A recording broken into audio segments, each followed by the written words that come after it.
Okay, so I'll be talking for a little bit at the beginning of the video. If you're only here for the tutorials, feel free to skip around the video via the chapter feature. I also do need to clarify that this is a Blender specific tutorial. Stuff from here can probably work on other programs, but I'm not totally sure, so y'all have to figure that out yourself. Hello?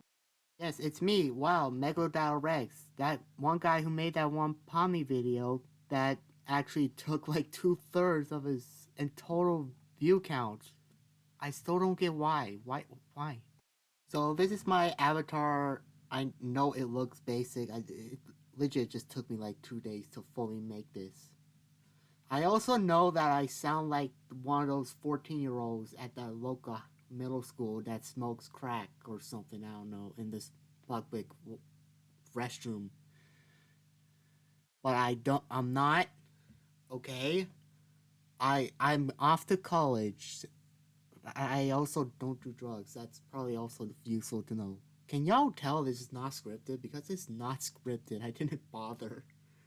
I'll probably do more videos where I talk over it, especially with the idea of me doing a fully updated model showcases of the 4 models I have so far. But I talk over it so it, makes it more engaging and stuff like that. And I can also explain more stuff to it.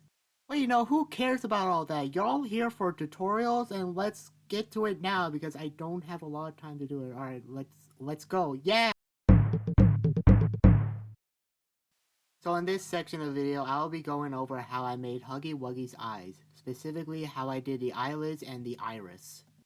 Starting off with how the iris works is actually pretty simple. All it is that it's a separate object that is separated from the actual eyeball, which is then controlled by another bone that is attached to the original eye bone. The iris is also shrink wrapped to the eyeball, which allows for it to reliably shrink and enlarge without it actually distorting the actual iris or eyeball.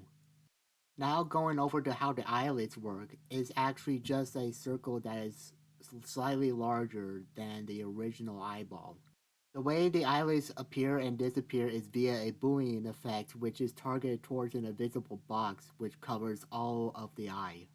The way we control it is by just rigging up the invisible box with 2 bones on the top and bottom, rigging up the top vertices and the bottom vertices respectively.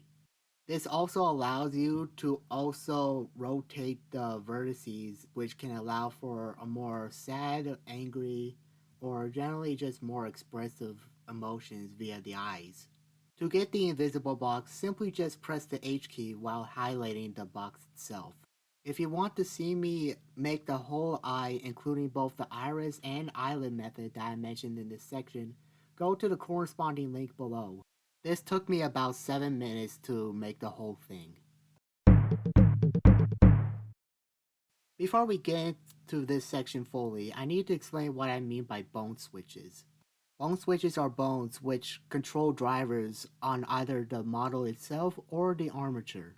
I find bone drivers most useful when controlling drivers on the actual armature because it allows you to turn on and off bone constraints or to hide unnecessary bones that you don't need at the moment. Utilizing bone drivers, I managed to create what I like to call the trio limb. The trio limb is found on my Ink Demon model, which utilizes inverse kinematics, forward kinematics, and bendy bones all in one limb. I set up the drivers to where the limb bones are set to inverse kinematics when the bone switch's Z rotation is set at 0, forward kinematics when the Z rotation is above 0, and bendy bones when it's set to below 0. I do believe there is a potential for allowing 5 ways the limbs can be sorted out via using the X rotation instead of the Z rotation, though I have to look into that more to figure that out. If you want to see the specific Python code used in the drivers to achieve this, go down into the description to the corresponding link where I showcase the entire process of me making the trio limb. It took me around 25 minutes to fully make it. First off, I need to give credit where credit is due. The original idea came from a person named KamauKianjahe. I think I pronounced that right. Name's on the screen anyway, so why does it matter? I'll link his original post from blenderartist.org in the description alongside the video of me making the actual universal mouth. If you want to look into more so how it works, I suggest go checking out his post. Reason why I'm making this a video is pretty much because there's not really a proper video tutorial on how to make it, so I'm just doing it myself. To give a basic rundown on the tutorial, it's basically just a mouth mesh that's shrink wrapped onto another mesh. Alongside specific vertice and face placement, this allows the mouth mesh to smoothly go around the mesh that's shrink wrapped to. If you want a more in-depth tutorial on this, then go check out Kamau's post, it's really insightful. I also recommend checking out my video where I fully made the model myself. It took me around 30 minutes to fully complete. And that's basically all I have to share with you today. I might make a more in-depth video on one of the sections if people still get confused on how I made it, so look out for those. Again, check out the videos in the description if you want to utilize these tutorials yourself. These videos go into more specifics such as each driver's code in the trio limb as well as each vertice's weights in the universal mouth.